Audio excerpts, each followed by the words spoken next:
1212, the place to be. What's up, everybody? How y'all doing out there? Frank Red, once again, locked tight in the dungeon. I want to thank you for joining me in conversation on another program. I am so excited about tonight's program. We've had a week long of sports news manifesting in the sports community, and we're going to talk about it tonight. So what's up? Hopefully everybody had a great week.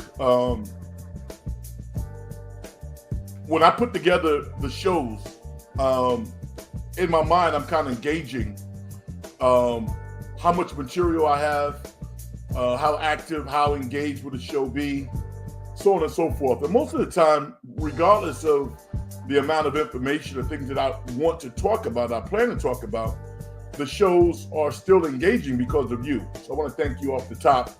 But we have a lot to talk about tonight. Because a lot is going on in the world of sports. You have converging sports seasons intersecting. A lot of topical things to talk about. So let's get to it. The Golden State Warriors have been on a heater. They kind of stubbed their toes last night against the Philadelphia 76ers, 126-119. And you look at Philadelphia with Embiid being out for the year at this point. I think that was a wise move for Philly for a lot of different reasons. First and foremost, he was not going to get more healthy playing on that knee. Second of all, the OKC Thunder has the Philadelphia 76ers first round pick. I believe it's top 7 protected, a top 6, top 7. So Philly needs to start losing some games. And, this draft, don't believe what people tell you. This is going to be a really, really strong draft. I think Philly recognizes that maybe they made some mistakes in terms of the players that they have acquired, and they need to find a way to get some young talent. And this might be the draft to do it. Say Embiid has corrective surgery and he comes back next year and he's pretty good. Paul George finds himself and they have a top 6, top 7 pick.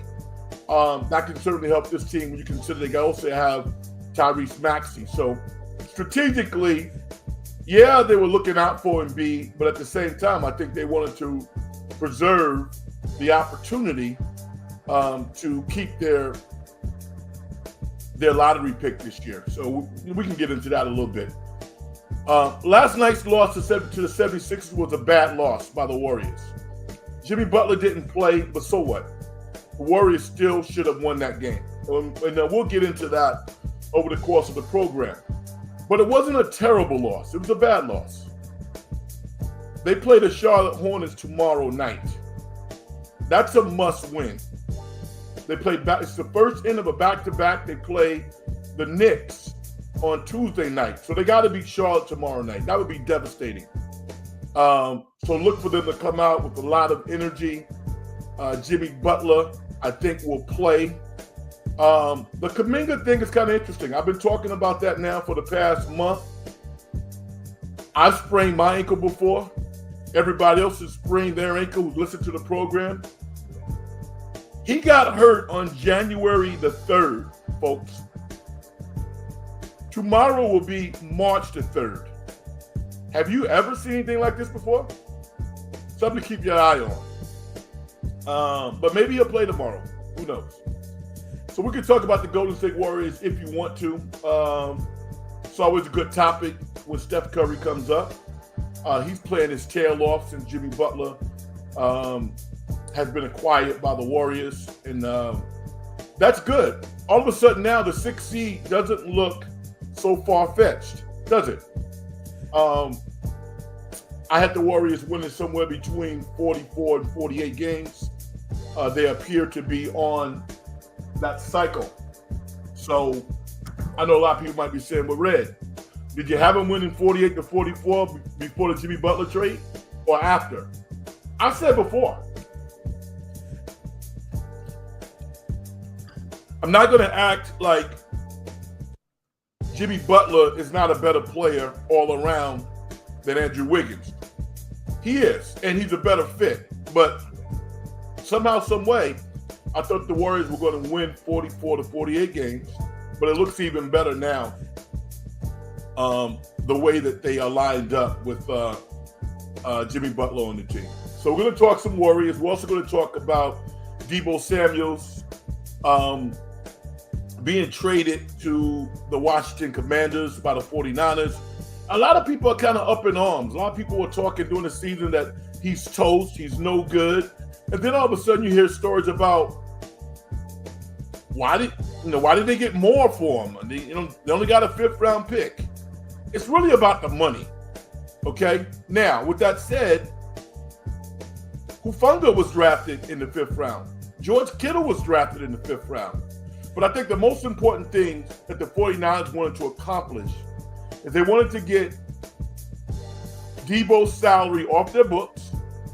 They were able to do that because they have friendly relations in Washington. Don't act like that doesn't matter. It does matter.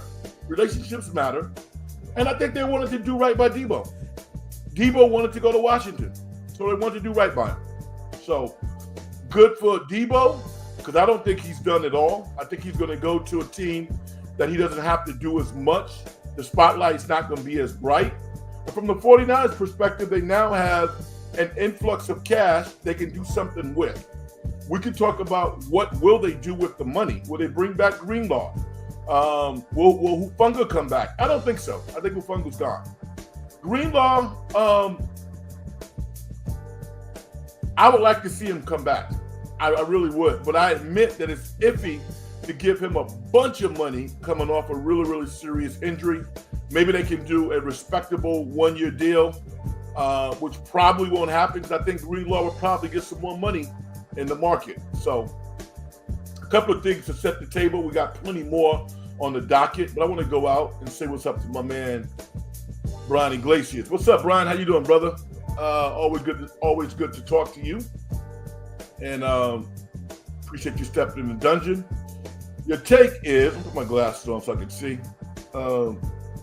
is food for thought on the Deebo trade. The 49ers got a 4th rounder, okay, for Trey Lance. What does that say about Deebo's value in their mind? I think when you consider that Deebo plays a very physical position, wide receiver, running back, slight tight end, and he's a very physical player, I think that they look at him as an older player than he actually is. How many years has he played? 5 years? So what did they draft him in? The 2nd round, 3rd round? He won the 1st round pick. So I think they feel they got good value for him. Again, when you look at the fact that they got a draft pick, because people like myself, I actually thought that he was going to be a salary cap casualty after June 1st. I didn't think anybody would take on that contract, not even for 1 year. Washington did. So that really helped Deebo. And again, I think having Peters there, having some relationships in Washington, it helped Deebo because they know who he is as a person. They respect him. And they gave him the money because had he got cut in June, that would have hurt the 49ers, presumably because they would have to carry some of that dead money. Now, I'm not one of these salary capologist folks. That's not who I am. But I think this particular trade worked out well for both parties. And I think getting a 5th round pick for Deebo Samuels was about right. When you consider where he was drafted, when you consider the year that he's coming off of, I thought it was equal value. How do you feel about it? So yeah, we can talk 49ers, we can talk the Golden State Warriors. Watching the San Antonio Spurs versus, I guess they play OKC tonight, and my thoughts about De'Aaron Fox were correct. If he didn't want to be in Sacramento, I think the Kings were like, well, we don't want to pay you X amount of dollars. Bye. He looked like another player out there tonight. He looked like another good player. He didn't look like a shining star. He looked like he was one of San Antonio's best player, not the best player. Even if, when Wemby comes back next year, presumably, what is De'Aaron Fox going to be, the third best player on the team? Do you pay the third best player on an NBA team hundreds of millions of dollars? Some of these players are really delusional. Sacramento was his city. He could have ran for mayor in Sac after he finished playing there. And he said he didn't want to be there. He wanted to go to San Antonio. Crazy.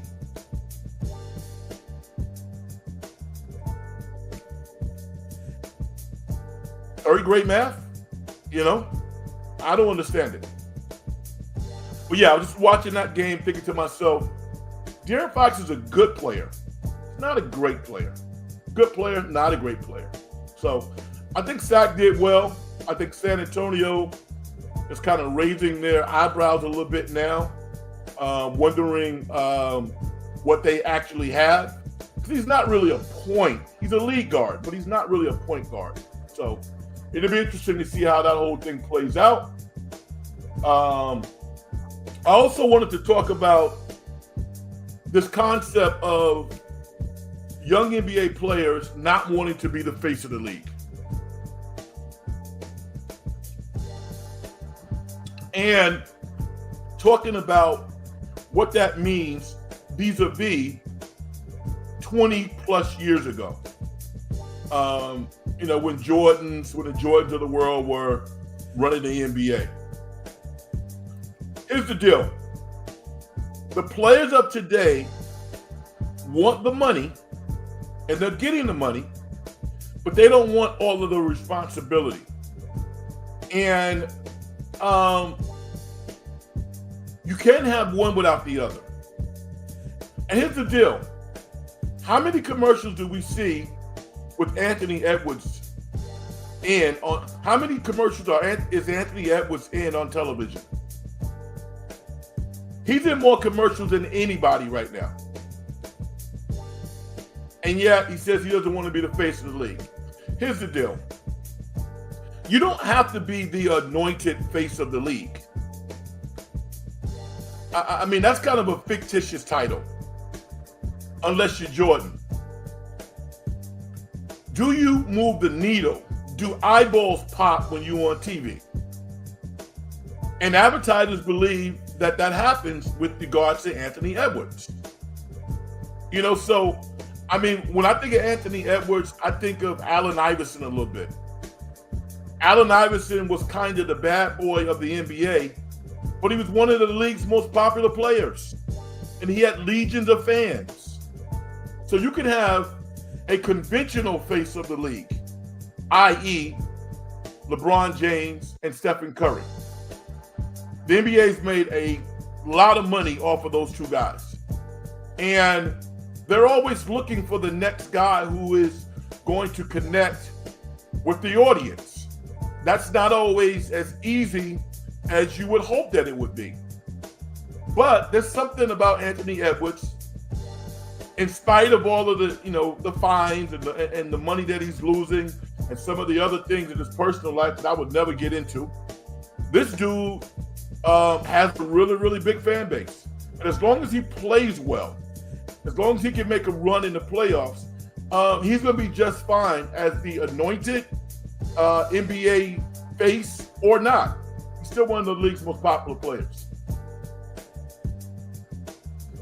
Brian says, do you think that the league can be successful with a Euro as a face of the league? No, I don't. And I wish I was wrong, but no, I don't.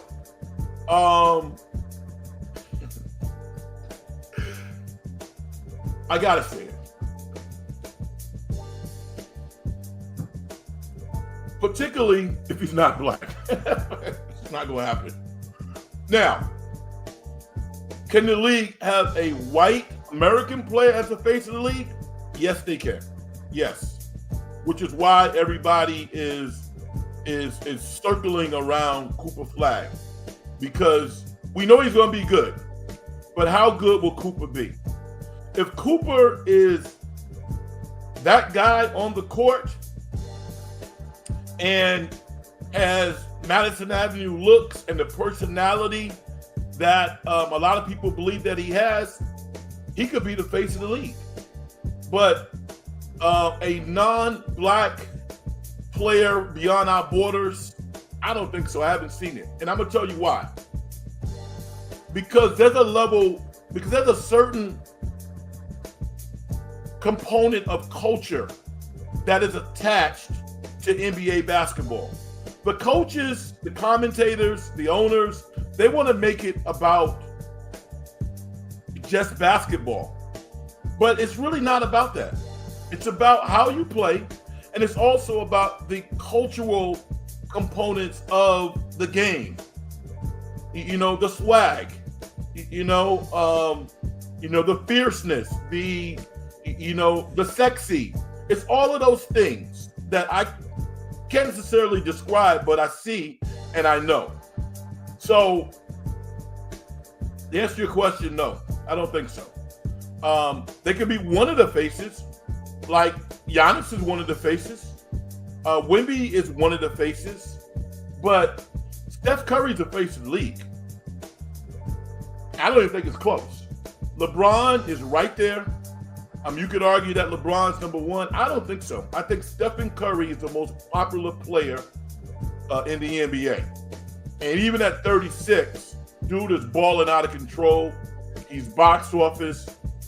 Anybody listening to the program right now will tell you how important Tuesday night's game is for my Knicks against the Golden State Warriors. Every star, celebrity is going to be in the house. The ratings are going to be off the chain. And if it's a good game and Stephen actually plays well, it might be historic.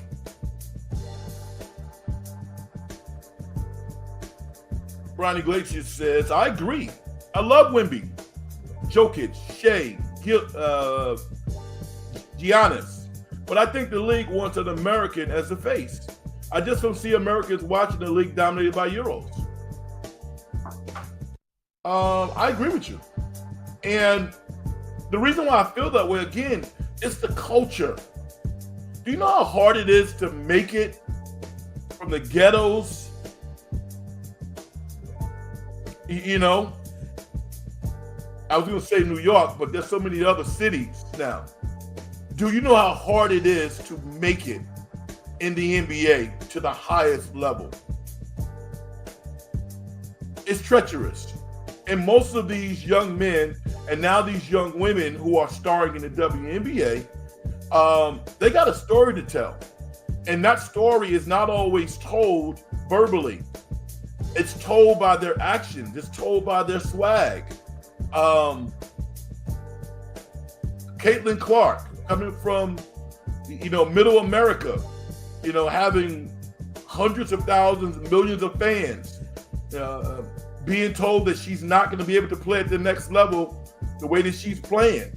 All of these narratives really connect to fans. And I think that unless we have real access to the journeys that some of these European players, unless we have access to some of the stories that they have, it's hard to really have that level of engagement. It's interesting you say that, because I was listening to Sangoon, the talented center of the Houston Rockets, and he talked about essentially growing up in the streets of Turkey and doing some things that he and his boys should not be doing, and actually coming out of those situations to the point where he was on a quest to live out his dreams, which is to be a professional basketball player. If he could articulate that story, if people knew about that story, I think the level of engagement would be closer. Even Giannis. Can you imagine this? Unless you've seen like some really, really personal documentary about Giannis, We don't know anything about Giannis. He doesn't talk about his stories. I don't think it has anything to do with his inability to speak great English. He speaks fine. But that connective tissue that fans had with Allen Iverson, you know, with Kenny Anderson, with Kevin Durant, you know, we don't have that with European players. It pisses me off. What we have is the petulant, privileged type behavior that we see from a guy who is a historic talent in Luka. I don't like watching Luka's actions on the court. I don't. As a basketball player, hey, it's all good. But watching him just kind of like function on the court, I'm like, where did this come from? I don't like that. Great question, Brian. Andrew the Goat says, the Warriors really looked weak last night against the 76ers without Jimmy Butler. They looked disengaged to me. The Warriors got embarrassed on live TV last night against a really bad 76ers team. They didn't play that bad last night. Andrew, you are a contrarian, huh? You like being a contrarian. Brian says, so the Warriors are on the back end of a back-to-back on Tuesday versus the Knicks. I wouldn't be surprised if Steph or Draymond or both get load managed on Tuesday versus the Knicks. No way in hell. Are you kidding me? Are you kidding me? With Spike Lee sitting in his $1,500 seat, and he's not going to get a chance to see Stephen Curry play? And Stephen is healthy? No way in hell. Gabriel, what's up? He says, they wasted a Steph Curry point guard masterpiece against the Sixers. All they had to do was lock in down the stretch of that fourth quarter. Yeah, it was a bad loss. It definitely was a bad loss. Now, with that said, give Paul George some credit. And, the kid from Houston, I can't think of his name right now. He had 40 points. Quentin Grimes. Give him credit. What pissed me off about last night was Steve Kerr didn't have one of his best games.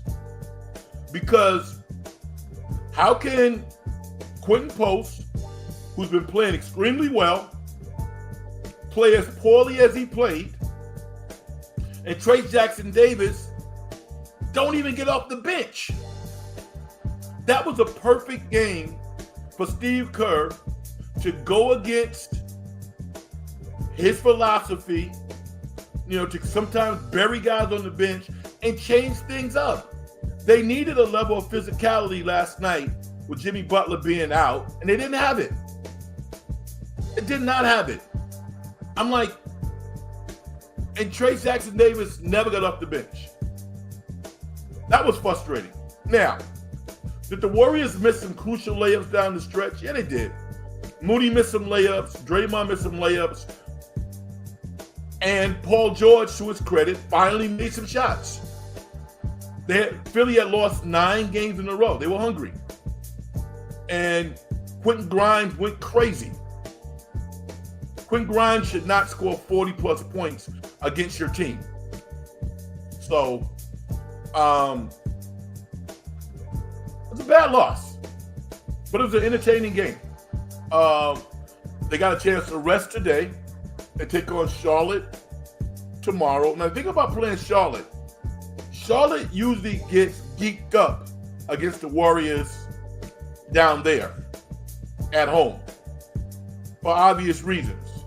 Steph is playing. Dell Curry is on the broadcast. They don't want to get punked by Stephen and the Warriors on their home court. So they're going to come out with a lot of energy tomorrow. And the Warriors have to match that energy I anticipate Jimmy Butler playing and the Warriors walking out of there with a victory. But I don't expect it to be easy by any stretch of the imagination. I don't. I could see Mark Williams having a big game. So that's going to be a tough game. And, you know, it sets up a really, really good battle for Tuesday night. Steph is going to play in that game, but they got to win tomorrow night.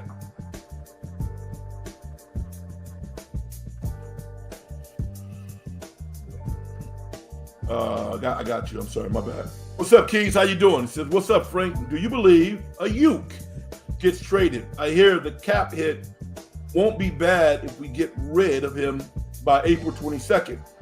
If not, he gets $50 million guaranteed the next 2 years. Whoa. I didn't know that. Thank you for enlightening me.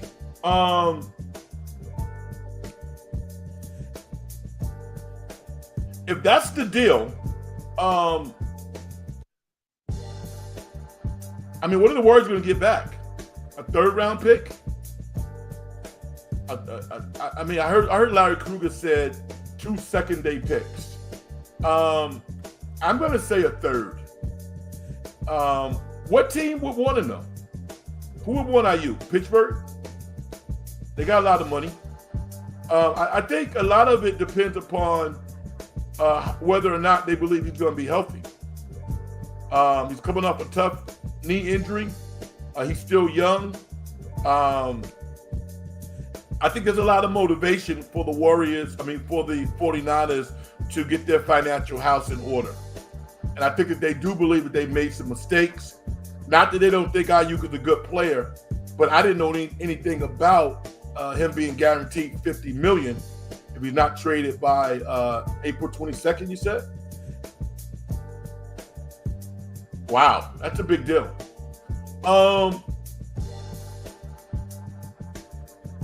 I don't know of any teams that really want him. To the extent that they're going to pay that kind of money for him. Because the one thing about the NFL that has played out decade after decade is you can draft talented wide receivers in the first 3 rounds and have them step in right away and perform at an all-star level. So you're going to pay a veteran $25 million to do what you can draft a first and second round wide receiver to do in their first year? Like the kid Neighbors from LSU. He stepped into the Giants lineup and was just balling. You know? The other young man from Washington, not the kid who's in Chicago, but the other kid, the other receivers down in Tampa Bay just balling out. So I don't see a team out there willing to take that contract, Keys. Who would do that? The great Vicky. She says, hi, Frank. Adorable. You talking about my background situation going on there? Appreciate you. Andrew the GOAT. Really? Let a role player and Grimes go up against him last night. I love your woe is me attitude, man. You make me laugh, dude. Andrew says, the Warriors are supposed to take care of business against those bad teams. It looks bad on them not doing that. Yeah, it does. Vicky says, hi, Frank. Honora won Best Picture. Did you see it? Nah, I didn't see it. And I'm kind of upset by that. Every time, like I generally don't get a chance to see movies early. And because Honora was such a small budgeted film, all of the independent houses like to show it early. And I didn't get a chance to see it. I'm going to say that I'm biased, Vicky, because I saw I'm Still Here. And the actress Fernanda Torres, I believe, should have won Best Actress. Even without me not seeing Honora, she was brilliant. And I was really rooting for her. If you haven't seen I'm Still Here, check that movie out. It's a really, really good movie. So, yeah. The movie documenting Bob Dylan's life, was it called? Unknown something? With Timothy Chalamet. That was good, but the reason why I think Timothy didn't win is because I think he's going to win down the road. He played a real character, so he had a lot of information that he could research, that he could, try to emulate, and he did a good job. But I think that's why he didn't win. I saw The Brutalist, and when I saw The Brutalist, Adrian Brody played Lazio Toth, an architect. I knew he was going to win. I didn't need to see anything else. I've seen most of the movies this year. And Adrian Brody he killed it. He did. And I liked his acceptance speech. And I was riveted by it. And I'm going to tell you why. Because most of us, you, me, and everybody else listening to the program, we don't get a chance to tell our stories like Adrian Brody has been able to do. That film industry is so small. It's so tight-knit. Culturally biased in a lot of ways. That it's really not open to everybody. And that's unfortunate. And I was thinking about that. I was like, well, why? Why do I feel this way? Because most of us are just really trying to survive. And even on the outskirts, on the perimeter, when it looks like we have our lives together and everything is great, if you unlift that veneer, we get to the dysfunction. And it's refreshing to see life manifesting itself in ways that we rarely do. We don't get a chance to necessarily talk about our challenges. So we sometimes assume that we're different. And when we get a chance to see stories playing out from all ethnicities, circles of life, it warms the heart, or it makes us sad. It makes us happy. We need to experience all of those emotions. And that's what I love about film. I just wish that we were able to allow everybody to enjoy in that process. Because even like tonight, again, I got to go and I got to watch Sing Sing. I can't think of the black gentleman's name. He was up for Best Actor. The movie was like on Apple TV. I didn't have Apple TV at the time. I have it now. But I like watching movies in the theater. I'm going to watch that movie. That gentleman, I'm sorry, I can't think of his name now, and the young lady who played in Wicked, who was also up for Best Actress. Everybody has to false clap when the other person wins. The one thing about the Oscars that I love was Samuel Jackson, who did not win for Pulp Fiction. He let out, I think, was it an F-bomb or was it a quiet one? But he was visually pissed off. I love that.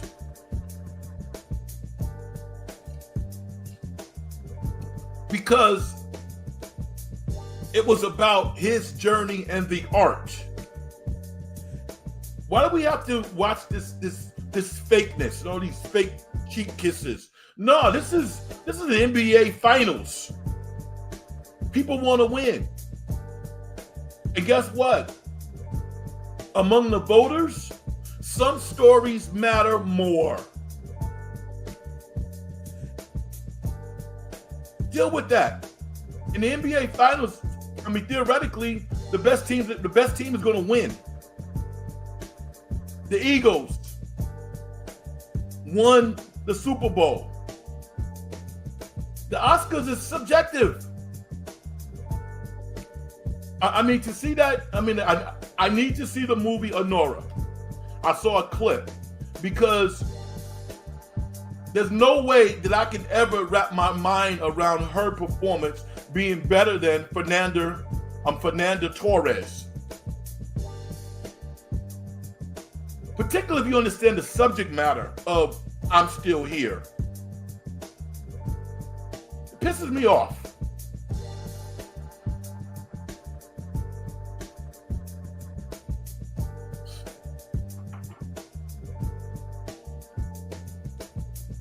Andrew the GOAT. Grimes is a bum.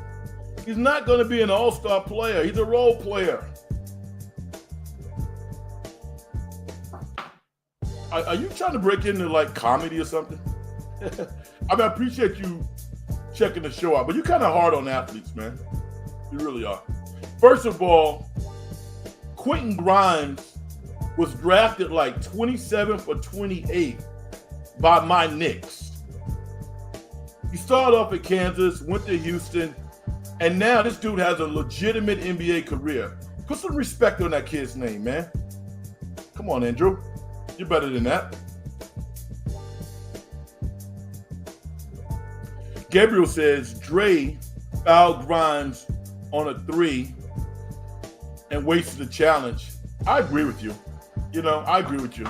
And that kind of puts Kerr in a difficult situation because he feels compelled to support his guys.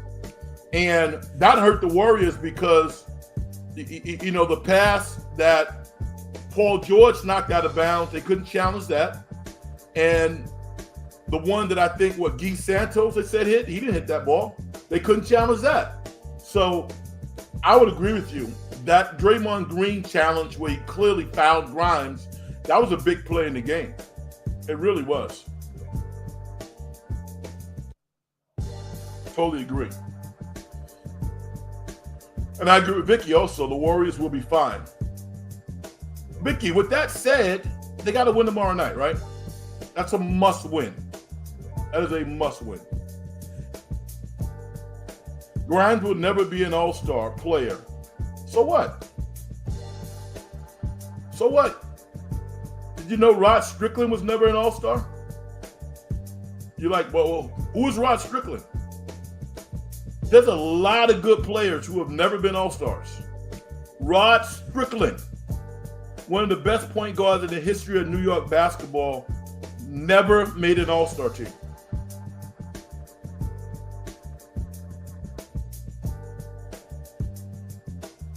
Did you see the Warriors sign Trans Armstrong?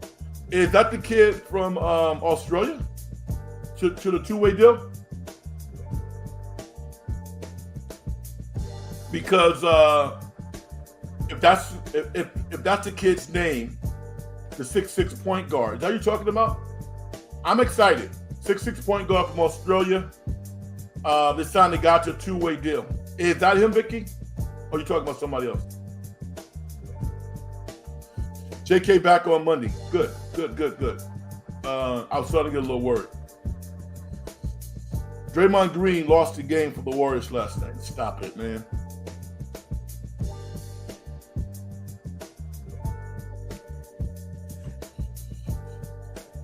Grimes tried to give us one more chance by missing.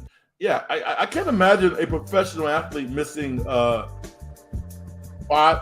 free throws in a row? 5? A guard, somebody who shoots like him? That's some really sad news for the football world. Did you hear about the 18-year-old passed away today? Yeah, the DB from Pitt died in a car crash. Was that you talking about? Yeah, man. It's just, I needed to do this show because there's so much going on in our world right now that doesn't make me feel good. Planes not landing, the strife that's happening around the world, 18-year-old kids dying. Also, the singer, also the R&B singer, who at one time dated D'Angelo, had a child by D'Angelo. What's her name? I can't think of her name right now. She passed away in a car crash. You guys are so smart. I know you know her name. I'll find it before the show's over. But yeah, certainly a tragedy, man. It really is. And I don't know the details of the car crash, but it's still sad. It's sad, and someone who theoretically has their life in front of them is no longer here. And one of the things about me, I gotta tell you, this is on a personal level. I don't really know how to grieve. I don't know how to deal with it. I don't know how to grieve. And so what happens is, to me, if I lose someone who I'm close to, out of nowhere, their loss will just pop into my head, and I have to go through the realization again that I'm never going to talk to that person again in this life. And what I'm talking about specifically is around this time last year, within a month or so, my college roommate died at Fordham. And I'm still dealing with it, you know? And I'm sure all of you have had, well, maybe not. But for those of you who have dealt with loss, we all deal with it differently. But you always expect to see people who you love and you care about, you know, either by picking the phone up, you visit, and to not see them, it's really, really tough. When people get older, you never expect it, but you kind of, in your mind, start to appreciate the memories, and you have the memories. But this was tough for me, and it's still tough for me to deal with the loss of one of my best friends, my college roommate. We were one of the few teammates to be roommates for 4 years. We were totally opposite. I don't want to mention his name. But let's just say, most of the time, teenage boys, young men, and maybe young girls, will piss each other off to the point where there'll be a break in that relationship. And nothing could separate us. Nothing. And I really, really miss my guy. I wanted to say this also, as I try to shift back. The actor from the movie 17 again passed away, a few days ago. I don't know who that is. Oh, I know. I know you're talking about. Yeah, I do know. Did you hear Jalen Suggs has to have season-ending surgery? Yeah, I did. It said indefinitely, but I guess it's going to be for the rest of the season. I don't have a major problem with that. I'm sorry that he got hurt, obviously, but by all accounts, Jalen Suggs is going to come back next year and be great. This was kind of an uneven year for him because of injuries. I really like his game. I think he has a bright future, and maybe Orlando won't win as many games this year and position themselves to get another player. They need another player.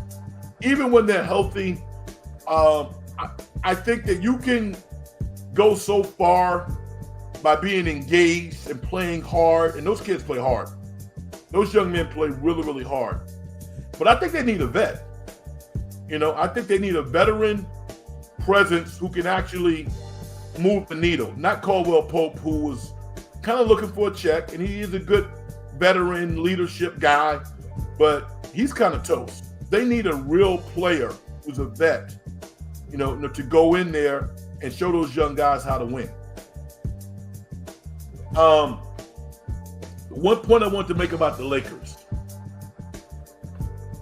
I think LeBron James was a little pissed off, not by acquiring Luka, but by the fanfare and the implication that it's going to be Luka's team and LeBron have to take a step back. LeBron looks like the best player on the Lakers.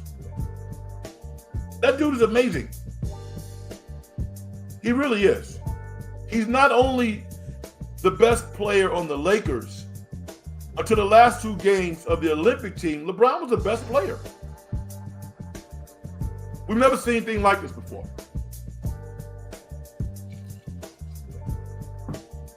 And you could fry an egg on LeBron's head, though, when he thinks of anybody who's not willing to give him that GOAT status. You know, the only people who would give him that GOAT status over Jordan are people who didn't see Jordan play. Best on best, Michael was better. Now, can you argue that LeBron has had a better career? Sure. Absolutely. I'm not going to argue with anybody who says that LeBron James had a better basketball career than Michael Jordan. I'm not going to argue that. But in my view, he's not a better player. He's not. But he's awesome. To see someone that old playing that well, pretty awesome. Also want to make another comment about what's pissing off NBA players. Back in the day, 20 years ago, the players kind of had, not all players, but some of them had good relations with the media. These young guys don't really have that now. They don't. So they're not as protected. Like, you know, when I grew up as a kid, you would never, ever hear anything negative about Dr. J, Julius Erving, or Larry Bird. I mean, these guys were bigger than life. Were they perfect people? Hell no. But none of that stuff got out. And I just think that it's just the evolution of our society. Social media is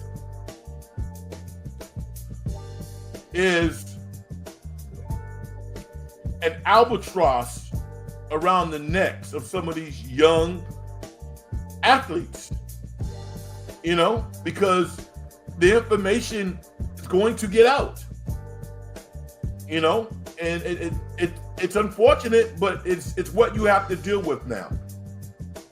In return, you get the money, but it pisses these guys off.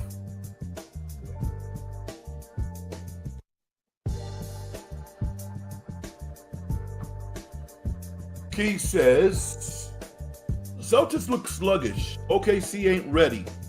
Who you got winning? Title, Frank. I like the Cavs or the Mavs. They are the best defensive teams with a lot of height and length and can score with anyone. I think Boston's making it back to the finals. I do. And the reason why I think they are is because they can play multiple styles.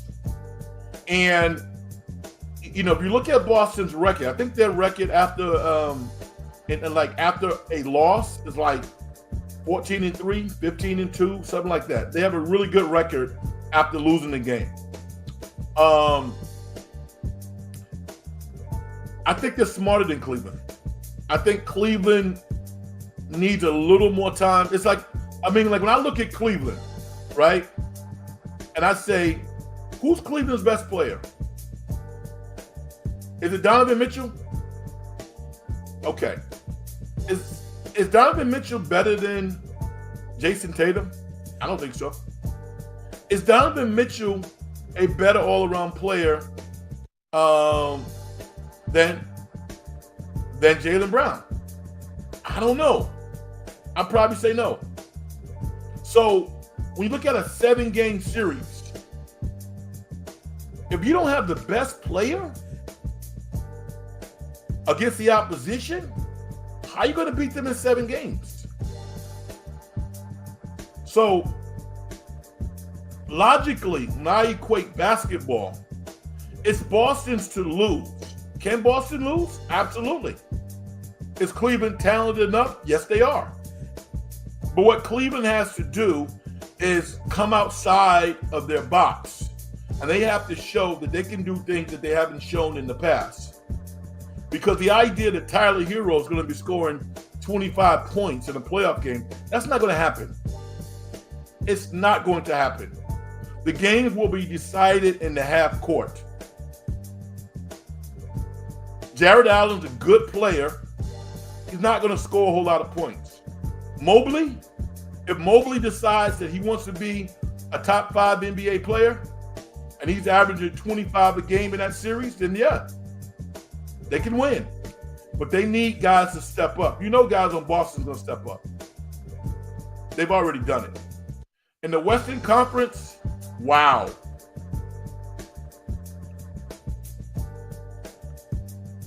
The Warriors could come out of the West. The Lakers could come out of the West. Dallas certainly could come out of the West. And Denver could come out of the West.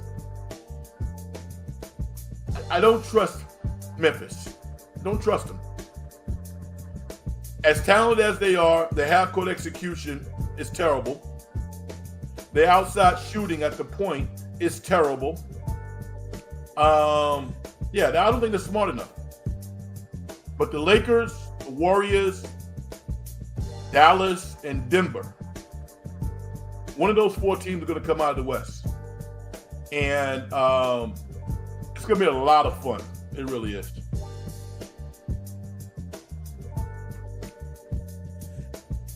Vicky says, I just wish LA Bron would stop complaining so much. It just looks bad. Yeah, I mean, LeBron is kind of a diva, man. You know, Vicky?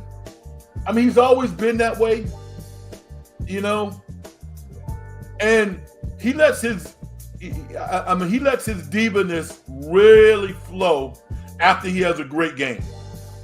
After he's beat somebody to the, like a pulp, those post-game press conferences, when he really wants to let up on the media, it always happens after he's played well. It never happens after he's had a bad game. Give me one of those, those turbo boosts after you play poorly. You never see that. The Warriors have to come out of their box. That's what the trade did for them. Yeah, Vicky, I think Gabriel said that Kuminga's playing tomorrow. I want to see how that whole thing is going to work. I'm not one of these people who thinks that it won't work. I just want to see how it works because he's a talent. Even if Kuminga came back and he was solidly one of the top 3 defensive players on the Warriors, regardless of how many points he scores, that would help the team. If you look at the Warriors and you said, okay, in no particular order, Draymond, Jimmy Butler, and Kuminga were all comparable defensive players, that's going to help the Warriors quite a bit. Because, if Stephen Curry is playing like he's playing now, and Jimmy Butler is giving you 17, 18, 20 a game, and Moody is doing what he's doing, and Pod had a horrible game yesterday, but he's played really well over the past month, and Quentin Post has played well. We got to figure out this Trace Jackson Davis thing, though. To see a guy that talented being treated like he's the 11th man on the team,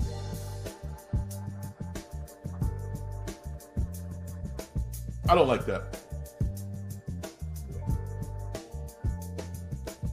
Gabriel says, I think if he, meaning Kuminga, could score even 10 to 15 in that last game, they could have won without Jimmy.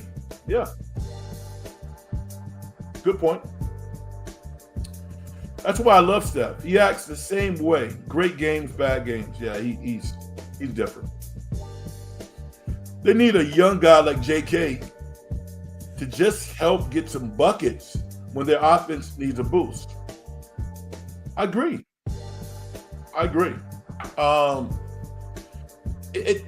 The frustrating thing to me is that Draymond doesn't have to do this. Draymond is literally one of the few players, not named Stephen Curry, that when he comes off an injury, a suspension, or whatever, he's back in the lineup and he looks like he never left before. I give Draymond most of the credit for that because he's just, he's ready to go. He's always thinking the game. He knows how to play. Every other player has to kind of work themselves back into Steve Kerr's rotation and all that crap. And it's frustrating to me because it seems like it takes longer than it should for some players. We're talking about Kuminga now. You would expect Kuminga, to come back after not playing for 2+ months to hit the ground running. And they need him, particularly against a team like the Knicks. It has a lot of talent. I love my Knicks. I just don't think they're going to beat Boston this year.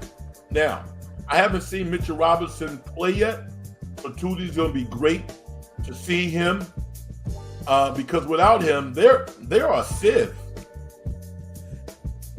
defensively. If he doesn't get JK some decent minutes when he's back, it handicaps his team bad. Yeah, man. He's too talented not to play.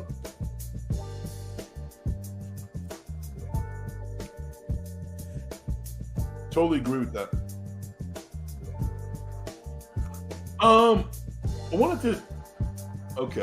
Key says, the Buccaneers have reinstated John Gruden to their Ring of Honor. Is he going to be a coach again? You know what? He's one step away from being a coach again. That might be a Roger Goodell thing because he has some horrible things to say about Goodell. I have no problem with him being in the Ring of Honor. None. I don't. And I'm going to tell you why.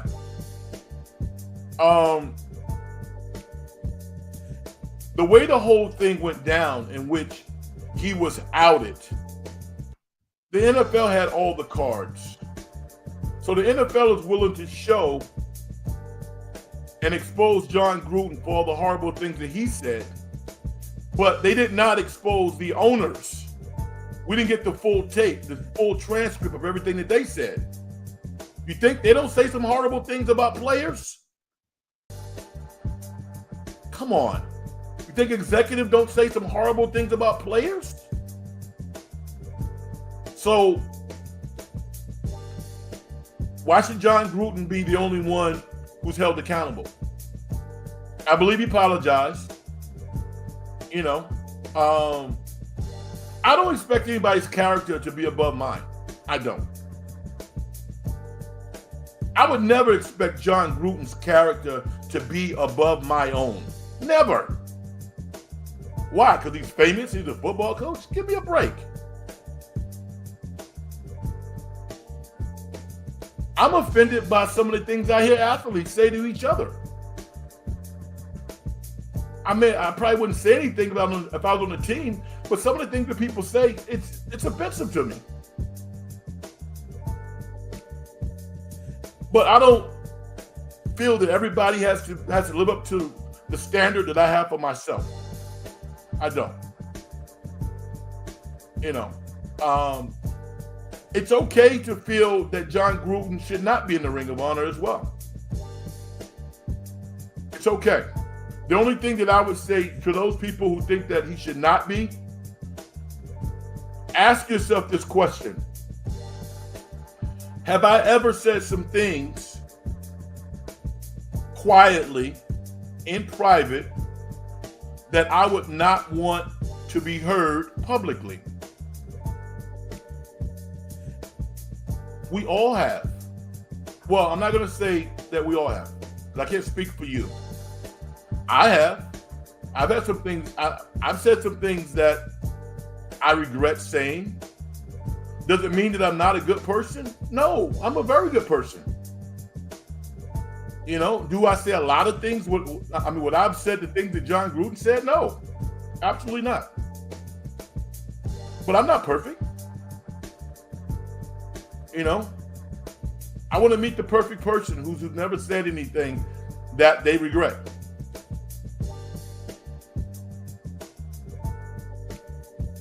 So Keys, no, I don't have a problem with it. Do you have a problem with it? And if so, yeah, what's your take on it, Keys? Love to hear it. Vicky says, I would love to see JK and Jimmy play together. Me too. RC Rules. Hi, Frank et al. How are you doing? Great to hear from you.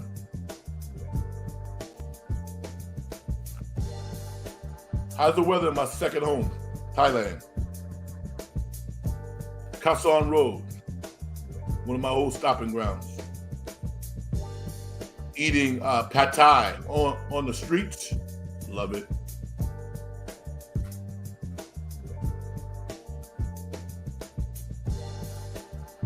Wow. 1975. The Warriors beat the Bullets, NBA champions. Yes. The great Al Idols, R.I.P. What a great coach.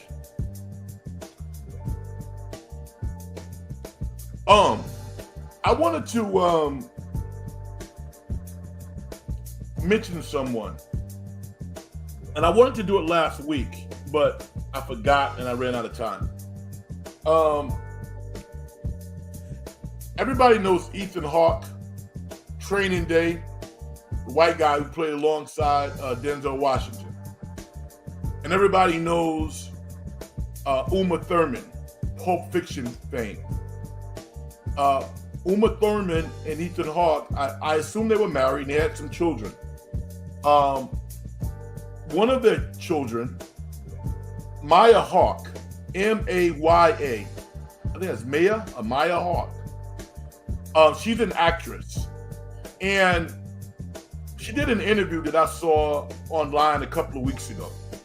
And it was so refreshing to hear her speak. And I'm going to tell you why. I mean, they always have some interviewer, some young interviewer who you look at and you go, how the hell did he get that job? Right? How did he get an opportunity to interview these famous people? But anyway, they always throw like softball questions at the guests, particularly if they're celebrities. And, she was having none of it. The guy asked her a question. He goes, Maya, yeah, you're doing great work. You're just starting in your career. But I want to ask you a question. Is it actually harder for you being a child of famous Hollywood stars? And she just kind of she took a step back and she was like, no, it's actually easier. It's a lot easier. She told the truth. And, okay, so Maya Hawke, I guess, is in Stranger Things. I haven't watched Stranger Things. But she goes, no, it's easier. She goes, everybody has to be professional. Everybody has to work hard to make it in this business. You need to have talent. So a lot of times, what is the separator? Who gets the opportunity? And if your name is known, if your name comes with some influence, it helps you. It was refreshing to hear her be honest, because some of these actors and actresses who are talented, who make it, it's almost like telling some private information or something like that if you acknowledge that they are the child of a famous person. You know, I was watching some stuff today, and you see people with famous last names walking red carpets. And you're like, why? They're not really famous. Their parents are famous. But that's how it is. So, shout out to her. Maya, that was great.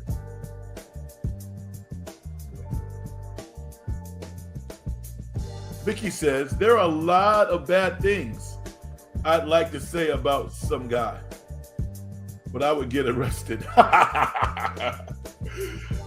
Oh, yeah. I feel you. Aussie Rules, Rick Barry, Butch Beard, Charles Johnson, Clifford Ray, Keith Wilkes, Al Idols. And you forgetting about my favorite player, Phil Smith. I told you the story about Phil Smith, right?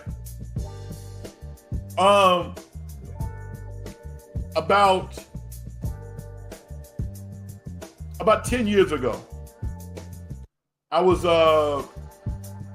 maybe coaching in the Pro-Am, or I was down in the Fillmore for some reason. And I stopped and I went to McDonald's on Fillmore. And yes, Aussie, Fillmore, USF. And I was in line, you know, and I'm 6'6", 6'7", you know. And there was a gentleman who was standing behind me, and he had a sport jacket on. And he said, "How you doing, young fella?" And I said, "How you doing, sir?" And we spoke, and we started up a conversation. And this gentleman, in his sport jacket, takes out a news clipping about his son, Phil Smith. I met one of my childhood idols' father. I don't know if Mr. Smith is still living or not, but that was one of the most incredible memories for me. I met Steve Smith's dad in McDonald's. And in his sport jacket, after all these years, he had a news clipping of his son. And I was just so, I had such reverence for this man. And I told him, I said, "Your son was one of my idols." And that was a great moment. It really was an incredible moment. Thank you, Mr. Smith. I appreciate you. I've met a lot of my idols, by the way, y'all. Key says, who you like more out of Shador or Cam Ward?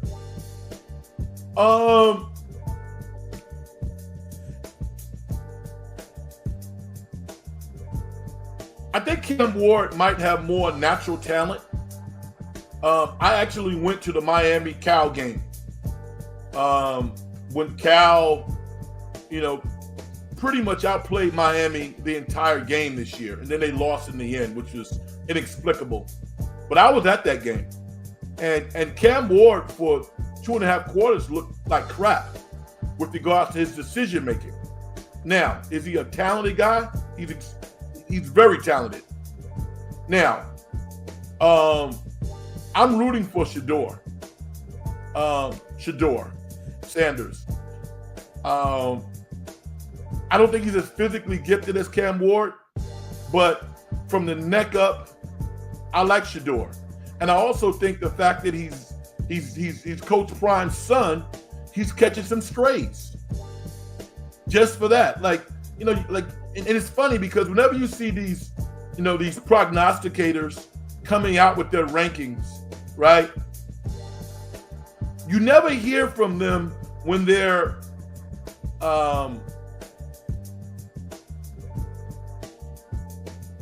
evaluations don't go well, you know. And Shadour's taking some strays. I mean, now, against BYU, the last game he played, he didn't look good. But the entire team didn't look good. So I'm hoping that he goes to a quarterback-friendly organization. That's all I care about. I don't care. I want him to be drafted in the first round, obviously. But I like him. I think he's going to make it. I think he's going to be fine. But I think it's pivotal that he goes to an organization that can develop him, i.e. the Raiders. I would love to see the Raiders sign a legitimate veteran, pay that guy some money so we don't have to worry about him feeling uncomfortable. 2-3 years, maybe a Sam Donald, or somebody like that. And in 2 or 3 years, Shadour's ready. And if there's an injury, then maybe he'll be ready sooner. But I don't want him thrown to the wolves. I don't want to see another Kalen Williams situation like we saw in Chicago last year. I don't want to see that.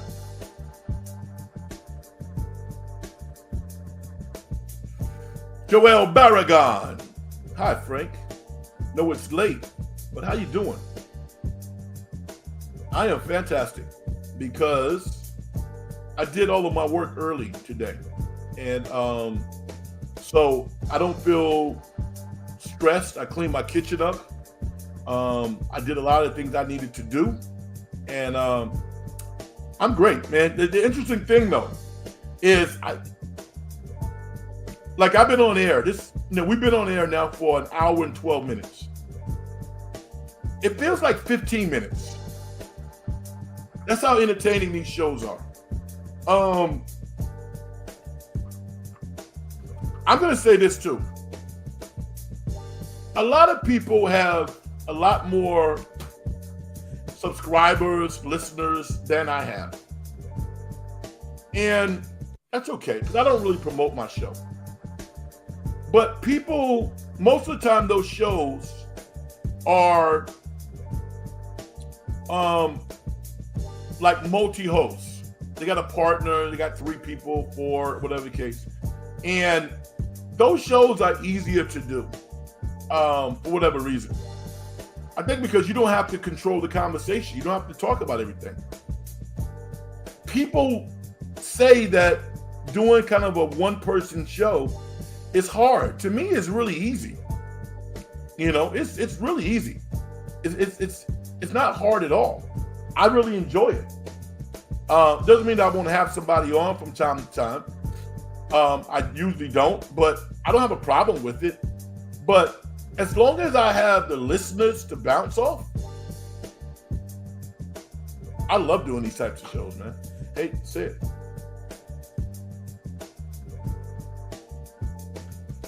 Key says, hate to say it, but the Commanders will be a team I'm rooting for with Deebo and Daniels and Scary Terry. How can you not? Yeah. No, listen. I grew up a Washington fan as a kid. They have one of the best NFL fan bases in all of the NFL. Everybody knows that. I don't know why. I don't know why. And when you consider that the Ravens are in such close proximity, it doesn't make any sense because the Ravens have one of the strongest fan bases also. What is it about that corridor in the eastern part of the United States that just breeds hardcore football fans? With Washington, it's easy because they have the history. They have the history. They've won a lot. And maybe they'll start winning again. So, anyway, shout out to Adrian Brody, winning Best Actor. I'm Still Here is the movie that I thought was the best this year. So, I'm going to leave that there. Before I break down, I want to send a serious shout out and a salute to Lamar Ball.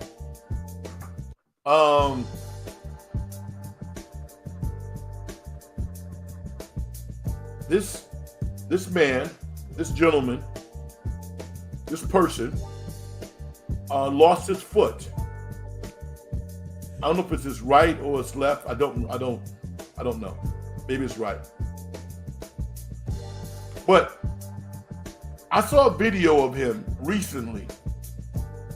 And if you didn't see that he had lost his foot, you would not have known it. I mean, the exuberance, the bravado, everything that is the LeVar Ball experience is still there. And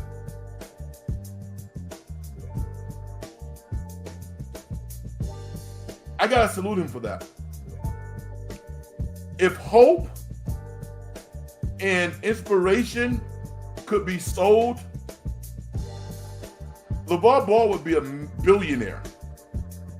Because what he conceived literally, 20 years ago, just like Richard Williams, to see that come into fruition, that's special. Not many people can match that narrative, the one that he and his wife have been able to witness with their 3 boys.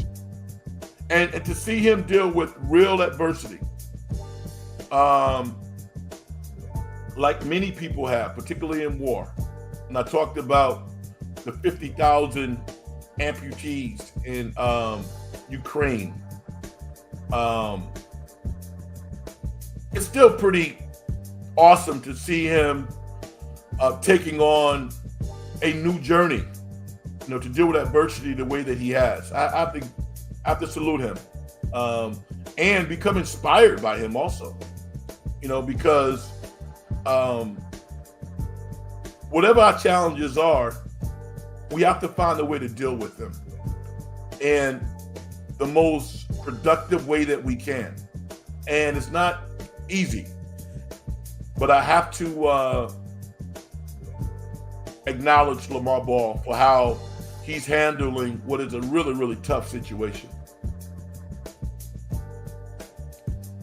Vicky says the Bills have a hardcore fan base too. Yes, they do. No question about it. Vicky says the internet doctor said that Wemby might not be able to play basketball again. Wow. Wow.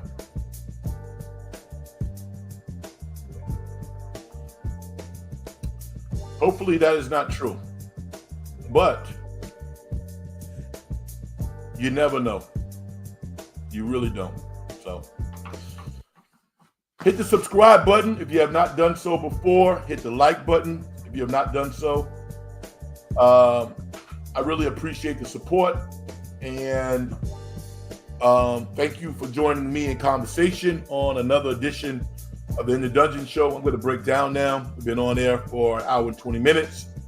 I want everybody to have a fantastic week. I'm going to mark it down now. I'm going to be on Tuesday night after the Warriors play my New York Knicks. So be on the lookout for that. I